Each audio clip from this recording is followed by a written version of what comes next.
Ever heard of extreme soccer fans? You know, they always wear their team's colors and their whole life revolves around the game. Well, my family is crazy for soccer, and I was too. And because of it, my brother ended up hating me. He did a really mean thing to spite me, which jeopardized my big moment. I just have to tell you what happened, because sometimes it's surprising how the people you love and trust the most can let you down. Can you relate? I'm Finn, and I'm 15 and a half. Damn, I said I wouldn't say and a half, as it really irritates me when other people do it on here. Like, who cares, right? You're still 15. Since I was young, all I knew was soccer. I had bed sheets, curtains, sticker books, complete card collections, even the wallpaper. I loved watching soccer with my family and going to games. We'd sing team chants and stamp our feet when there was a goal. I loved it. Have you ever been to a soccer match? The atmosphere is electric. I couldn't imagine my life without soccer. And best of all, I got to enjoy it with my big brother, Mason. I looked up to him so much. Since I was little, he always looked after me and supported me with whatever I did. He'd have a word with any bullies, and they'd never bother me again. He'd help me with my homework, as he said he wanted me to do well, and be whoever I wanted to be when I was older. He said he'd never ever let me down, and I couldn't imagine him not being around.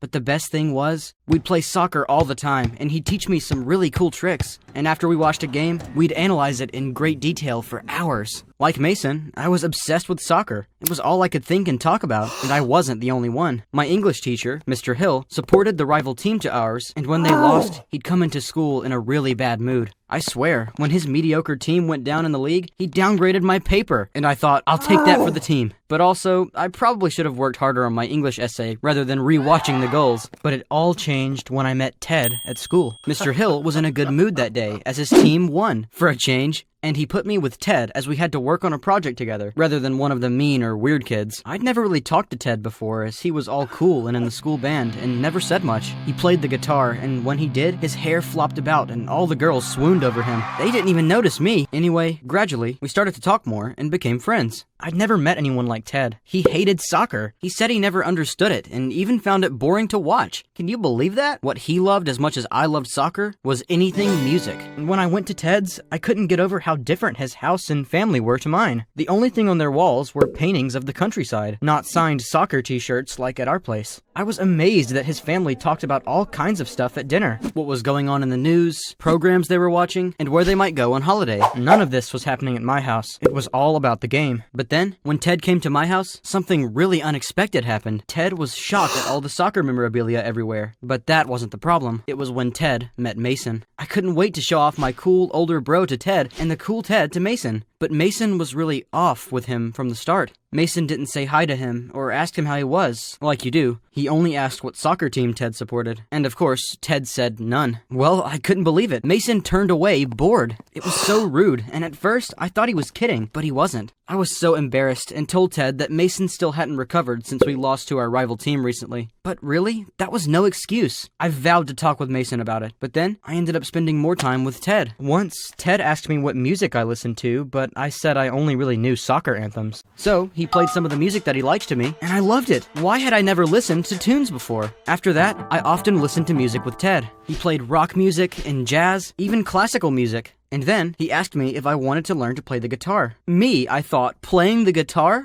I couldn't be as cool as Ted, could I? Ted started to teach me, and said I took to it like a pro. It was hard at first to remember all the chords and scales and that, but after a while, I figured it out.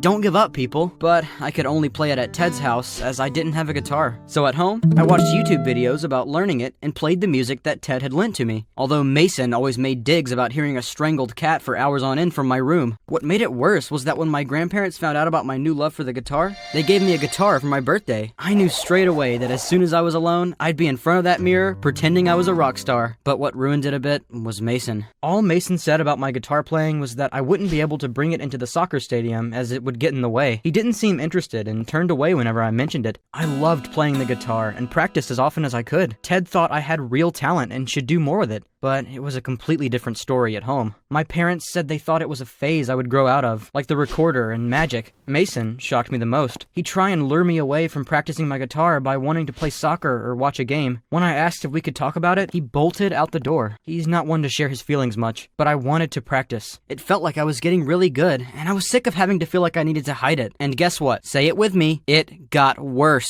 One of the members of the school band had to leave, and they were auditioning for someone new. It all came to a head when I told Mason I was auditioning for the school band. If it worked out, I would rehearse with them on Saturday afternoons and would no longer be able to go to games. Mason got angry and said I didn't care about spending time with him anymore. He said soccer is a part of who he is, and I was dismissing what he loved. He said I didn't deserve to be a soccer fan anymore. And I didn't think that was fair. He can't treat me like that because I don't have time for soccer as much. I still want them to win. So I ripped up all of the soccer posters in my room and threw everything soccer out into the hallway. Mason was shocked. After our argument, Mason and I didn't speak. When I spoke, he turned away. Our family were completely untrained in how to handle a major argument because all we talked about was soccer. I didn't have the slightest idea how to fix it, how I could make him happy again. It was finally the day of the audition, and everything went great. I had practiced and was so chuffed to get in. Ted was excited too and told me there was a school festival soon where the band would perform. My first gig. I couldn't believe it. I was buzzing, and even better, a couple of girls actually talked to me. That evening, I told my parents about the performance, but a game was on at the same time. I could see they were torn, but promised to come to my performance. When I told Mason, he turned away and made a comment about only hanging out with real fans. I said, can't he try and get involved in something I love too? But he walked off. The day of the festival, I was so excited.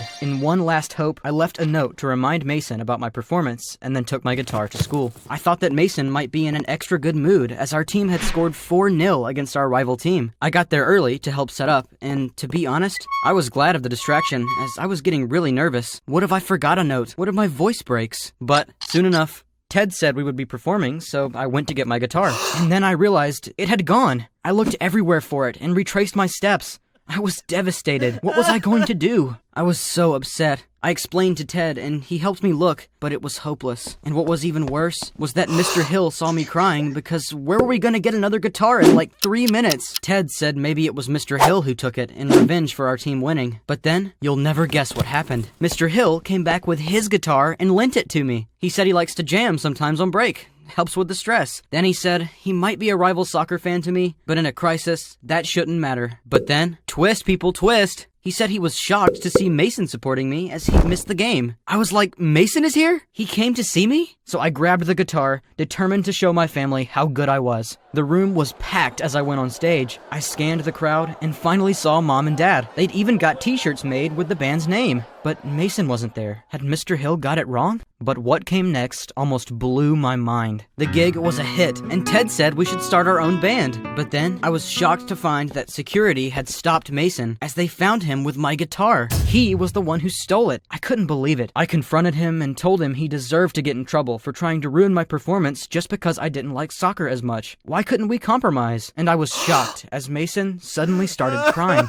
He rarely showed any emotions, and he hugged me really tightly and said how sorry he was, and I knew he meant it. He was jealous of all the time I spent on the school band and missed me. I promised to spend more time with him if he wasn't so dismissive of what I love. And we did just that. I'm so glad that Mason and I could see past our differences and talked about how we felt. Have you ever fallen out with your family over soccer or changing a hobby? Do let me know in the comments, as I'd love to hear about them. And if you want to find out what happened with me and Ted's new band, then write Finn and Ted Band in the comments.